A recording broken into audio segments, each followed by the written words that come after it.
কি বানাইছে দেখো দেখো এদিকে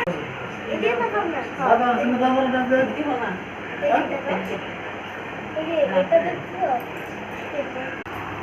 আমার মানে হাত ঠান্ডা দিলে